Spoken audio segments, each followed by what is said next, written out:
Assalamualaikum warahmatullahi wabarakatuh. Alhamdulillahi hamdan katsiran thayyiban mubarakan fi kama yuhibbu rabbuna wa yarda. Asyhadu an la ilaha illallah wa asyhadu anna Muhammadar Rasulullah. Allahumma shalli ala Muhammad wa ala alihi sahbihi wa man walah ma ba'd. Masyarakat muslimin rahimakumullah, kita bersyukur kepada Allah Subhanahu wa taala yang memberi kesempatan kita pada malam hari ini adalah malam yang ke-30 bagi yang memulai puasa pada tanggal 11 dan malam yang ke-29 bagi yang memulai puasa pada tanggal 12. Meskipun diawali dengan perbedaan, namun ada kemungkinan sangat besar bersamaan Idul Fitrinya pada tanggal 10 hari Rabu. Meskipun tidak menutup kemungkinan tetap terbuka untuk ada yang melaksanakan Idul Fitri besok bagi yang sudah 29 hari ini. Terkecuali yang di Gunung Kidul udah lebaran dari hari Jumat yang lalu, tidak pakai perhitungan karena dia menelpon langsung kepada Allah Subhanahu wa taala. Katanya dapat jawaban bahwa 1 Syawal itu jatuh pada hari Jumat.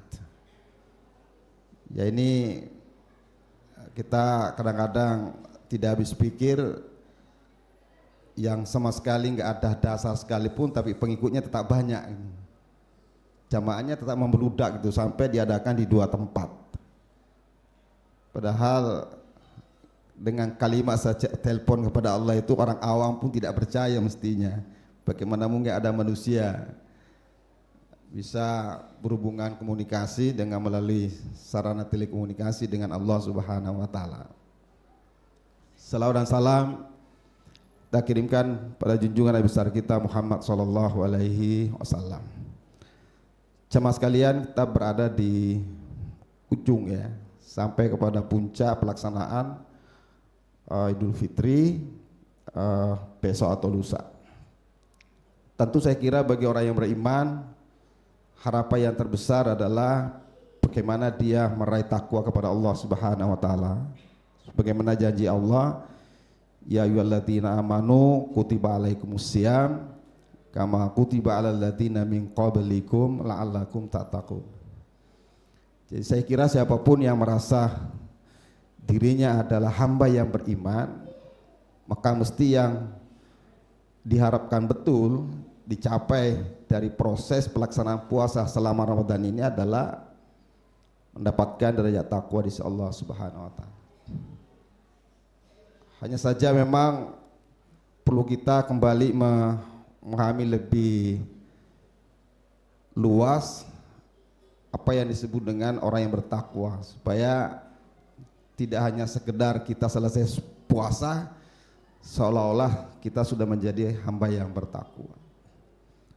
Dimensi takwa saya kira sangat luas. Ulama menjelaskan adalah bagaimana kita mampu merealisasikan seluruh perintah Allah dan meninggalkan seluruh larangan. Nah, ini saya kira bukan perkara yang mudah. Sehingga jika ada orang yang secara sengaja dan terus-menerus melakukan sesuatu yang haram, maka sangat sulit untuk kita katakan bahwa orang ini adalah orang yang bertakwa. Perbuatan-perbuatan yang haram yang terjadi sedemikian rupa di masyarakat kita ini masih cukup banyak. Contoh misalkan yang lagi ramai sekarang adalah perbuatan curang. Curang itu haram. Wailul lil mutaffifin, ya. Celakalah orang-orang yang curang dalam bentuk apapun juga. Curang dalam berjual beli, curang dalam politik, semua itu adalah haram. Nah, sehingga tidak mungkin ada orang yang bertakwa secara sengaja memanipulasi sesuatu untuk berbuat curang. Karena antara takwa dan curang dua hal yang sangat berbeda, ruangnya berbeda. Curang itu adalah bagi orang-orang yang tidak beriman dan tidak bertakwa. Sementara orang-orang yang beriman dan bertakwa dia akan berusaha selalu meninggalkan apa yang diharamkan Allah Subhanahu wa ta'ala. Oleh karena itu, ya sungguh disayangkan bahwa apa yang terjadi saat ini terjadi di antara sesama kaum muslimin yang sama-sama melaksanakan puasa, sama-sama melaksanakan ibadah haji, sholat dan seterusnya, tapi berselisih dalam hal apa yang saat ini kita sama-sama bisa melihat ya, yang masih berlangsung di persidangan. Jamaah yang dimuliakan Allah Subhanahu wa taala, kalau kita breakdown lebih jauh lagi bahwa orang yang bertakwa itu, maka dasar pijakannya untuk menentukan sesuatu baik dan tidak baik, boleh dan tidak boleh adalah Al-Quran. Maka benar kata Nabi SAW, taratu fikum amrain lan tadillu mata masatum bihima kitab Allah wa sunnata rasuli.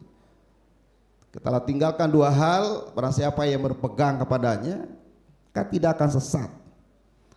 Dia akan selalu berada di jalan yang lurus selama dia berpegang kepada kitab Allah, Al-Quran dan sunnah Nabi kita Muhammad SAW. Ini yang tidak ada dalam realita hidup kita hari ini. Semua perdebatan yang terjadi di ruang publik, apalagi perdebatan di aspek politik, kita nggak pernah mendengar di sana dijadikan Al-Quran dan Sunnah sebagai rujukan untuk menentukan mana yang benar, mana yang salah. Perdebatan di ruang publik, perdebatan di ruang politik, semua menggunakan argumentasi yang dibuat oleh manusia tanpa didasarkan sedikit pun kepada Al-Quran dan Sunnah Nabi kita Muhammad SAW. Lalu bagaimana bisa mengurai benang kusut mana benar yang mana yang salah, sementara mereka berselisih dan mencari argumentasi yang sama sekali tidak bisa dijadikan sebagai sandaran benar dan salah. Benar dan salah mutlak harus kembali kepada Al-Quran dan Sunnah Nabi kita Muhammad SAW. Kemudian jemaah yang dimuliakan Allah SWT, mungkin termasuk di zaman inilah yang dimaksud oleh Nabi bahwa akan ada suatu masa tidaklah tinggal Al-Quran kecuali hanya tulisannya saja. Hal ini saya bisa kemudian mencocokkan dengan apa yang menjadi hasil survei dari beberapa instansi atau lembaga yang berkompeten terhadap bagaimana Al-Quran dengan umat. DMI Dewan Masjid Indonesia mengatakan tahun 2019 ada 65% Muslim Indonesia tidak bisa baca Al-Quran. Lalu kemudian Institut Ilmu Quran Jakarta 2022 mengatakan ada 72,25% Muslim Indonesia tidak bisa baca Al-Quran. Saya tadi pagi sampai siang di tempat saya di sana, pula sekretaris yayasan, kita kumpulin beberapa ibu-ibu, hampir 50 orang. Saya iseng mengatakan, apakah di antara ibu-ibu di sini ada yang tidak bisa baca Al-Quran? Spontan mereka ramai-ramai mengatakan banyak. Bukan saya, jangan-jangan semuanya ini tidak bisa membaca Al-Quran. Jadi ini realita. Bagaimana kita bisa mendapatkan sebuah kehidupan yang baik dan benar, sementara di saat yang sama umat ini begitu jauh dari Al-Quran. Coba kita lihat Al-Quran. Al-Quran turun melalui Jibril. Jibril menjadi malaikat yang paling istimewa dibanding yang lain. Al-Quran diterima oleh Rasulullah. Rasul menjadi mulia yang paling istimewa dibanding dengan Rasul dan Nabi yang lain. Al-Quran turun di kota Mekah. Mekah menjadi lebih istimewa dibanding dengan tempat lain. Al-Quran turun di Madinah. Madinah menjadi lebih istimewa dibanding dengan yang lain. Al-Quran turun di bulan Ramadan. Bulan Ramadan menjadi lebih istimewa dibanding dengan bulan-bulan yang lain. Al-Quran turun di malam Lailatul Qadar, maka malam itu menjadi lebih baik daripada malam yang lain. Al-Quran turun kepada umat Islam, maka umat Islam kata Allah kuntum khaira ummah, menjadi lebih baik dibanding yang lain. Jadi di mana kita menyamai Al-Quran, mempersamai Al-Quran, maka itu akan menjadi istimewa. Maka berdasarkan dengan berbagai argumentasi bahwa umat Islam dahulu menjadi kuat dan jaya menguasai peradaban dunia karena mereka dekat dengan Al-Quran, dan umat menjadi terbelakang dan mundur dijajah oleh umat yang lain, itu karena umat jauh dan berlepas diri Al-Quran. Jamaah yang dimuliakan Allah SWT, oleh karena itu saya bersama dengan kawan-kawan menyadari betul ini. Mulai bulan Ramadan ini saya mengawali dari Bontang, kemudian ke Sulawesi Selatan, Sulawesi Barat, mendeklarasikan sebuah gerakan yang saya namai dengan Gerakan Indonesia Berantas Buta Baca Al-Quran. Jadi saya meminta doa dan dukungan dari kaum muslimin seluruh Indonesia bahwa saya akan berkeliling seluruh Indonesia untuk mencetak guru ngaji yang lebih profesional, yang bisa mengajarkan Al-Quran dengan cara yang mudah, dengan cara yang cepat, dengan cara yang menyenangkan. Yakni sebuah metode yang disebut dengan metode Al-Barki. Cukup hanya waktu 8 sampai 10 jam, orang yang tidak mengerti sama sekali huruf hijaiyah insya Allah bisa membaca Al-Quran. Dan saya mengajarkan ini sudah hampir 30 tahun, dan cukup banyak orang-orang yang semula tidak lagi pernah membayangkan diri bisa membaca Al-Quran, akhirnya alhamdulillah dengan metode ini bisa terbantu. Jadi kita tidak perlu malu-malu kepada sesama, tapi lebih baik kita malu kepada Allah Subhanahu wa taala kelak nanti kita berhadapan dengan Allah di saat kita tidak bisa membaca Al-Quran. Jamaah yang dimuliakan oleh Allah Subhanahu wa taala, ini respon masyarakat luar biasa. Bahkan Pemda di beberapa tempat itu alhamdulillah nanti ke depan akan memfasilitasi gerakan ini untuk kami melakukan training di berbagai daerah di Sulawesi Selatan dan juga di Sulawesi Barat. Saya di Bekasi sudah semua kecamatan di Bekasi sudah saya training guru mengaji Al-Quran dengan metode Al-Barki, dan akan saya terus kembangkan. Saya ingin adalah setiap desa ada guru ngaji di sana yang standby, yang memastikan bahwa di desa itu tidak ada lagi orang yang tidak bisa membaca Al-Quran. Saya menanyakan ke beberapa orang yang ada di desa, memang ini kondisinya sudah sangat kritis. Dulu waktu saya masih kecil, itu guru ngaji di mana-mana ada. Hampir tidak ada orang di desa itu yang tidak membaca Al-Quran. Hari ini guru ngaji di kampung sudah tidak ada.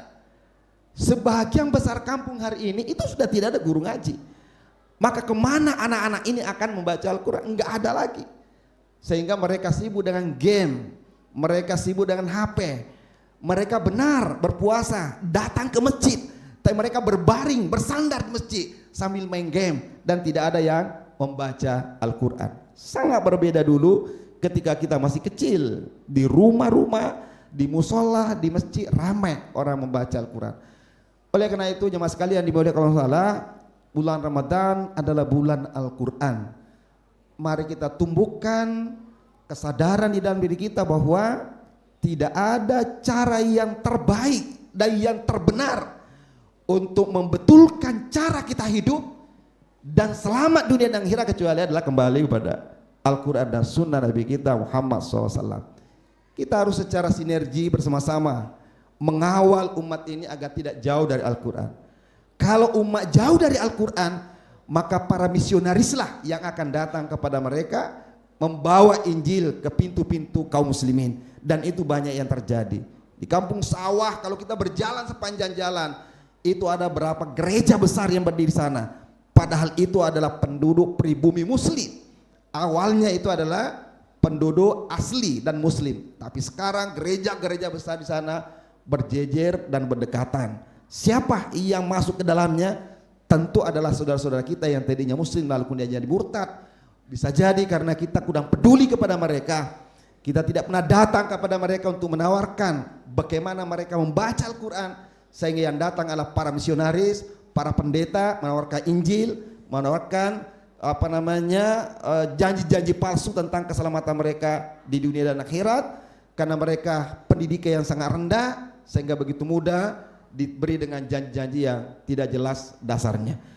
Oleh karena itu jemaah sekalian Allah Ta'ala, secara pribadi alhamdulillah kita semua bisa beribadah dengan baik, bisa itikaf di masjid, tapi kita sebagai sesama saudara muslim tentu kita peduli dengan saudara-saudara kita yang lain, karena masuk surga itu adalah berombongan. Kita tidak ingin saudara-saudara kita muslim justru menjadi rombongan orang-orang kafir masuk ke dalam neraka Allah Subhanahu wa taala. Betapa sedihnya kita mendengar gambaran yang digambarkan Allah di dalam Al-Quran terhadap nasib orang-orang yang masuk neraka. Di antara misalkan Allah berfirman di dalam Al-Quran, wanada ashabun nari ashabal jannah wan af'au an afidu alaina alal ma'i minal ma'i wa au mimma razaqakumullah qalu innallaha harramahuma alal kafirin. Jadi penghuni neraka termasuk orang-orang kafir secara khusus, bagaimanapun kayanya di dunia ini, punya harta mungkin ratusan miliar sampai triliunan, di akhirat dia akan menjadi orang miskin sampai dia mengemis sekedar minta air minum seteguk saja. Penghuni neraka itu mengatakan kepada orang-orang penghuni surga, wahai penghuni surga, berilah kepada kami air meskipun hanya seteguk saja, atau rezeki apa saja yang Allah berikan kepada kalian. Penghuni surga mengatakan, innallaha harramahuma alal kafirin. Allah mengharamkan keduanya. Allah mengharamkan air minum buat kalian. Allah mengharamkan rezeki yang ada pada kami buat kalian. Bagi orang-orang kafir dan juga orang-orang yang masuk ke dalam neraka. Ingat ke kita, tetangga kita mengalami nasib seperti itu. Anak-anak kita, kerabat kita, keluarga kita. Kita tidak ingin, sehingga perlu ada upaya yang maksimal secara sinergi dari semua unsur agar mari kita mencoba membangun kecintaan kembali kepada Al-Quran dan sunnah Nabi kita Muhammad SAW. Hidupkan kembali di semua masjid aktivitas taman pendidikan Al-Quran. Adapun orang-orang tua yang sudah tidak lagi aktif di taman pendidikan Al-Quran, kami tawarkan sebuah solusi, yakni metode Al-Barki. Silakan kalau di masjid ini ingin melakukan training guru, saya bersedia untuk mentraining guru, sehingga guru itulah nanti yang siap untuk mengajar masyarakat, orang-orang tua, nenek-nenek, kakek-kakek yang ada di masyarakat ini, sehingga masyarakat kita bebas dari buta baca Al-Quran. Jamaah yang dimuliakan Allah SWT, lebih dari itu semua, mari kita persiapkan diri untuk menyambut sebuah hari kemenangan Idul Fitri. Di malam hari Fitri kita disunahkan tuh banyak bertakbir, mempersiapkan pakaian yang terbaik di hari Idul Fitri, mandi, kemudian diawali dengan makan sebelum berangkat. Itu beberapa sunnah yang dianjurkan di hari raya Idul Fitri. Kita semua mendapatkan kemana ya hakiki di sisi Allah Subhanahu wa taala, dan kita kelak menjadi orang yang bertakwa dijanjikan surga Allah Subhanahu wa taala. Inilah ceramah singkat yang saya bisa sampaikan, semoga insyaallah ada manfaatnya. Lebih dan kurangnya mohon dimaafkan. Wabillahi taufiq wal hidayah. Assalamualaikum warahmatullahi wabarakatuh.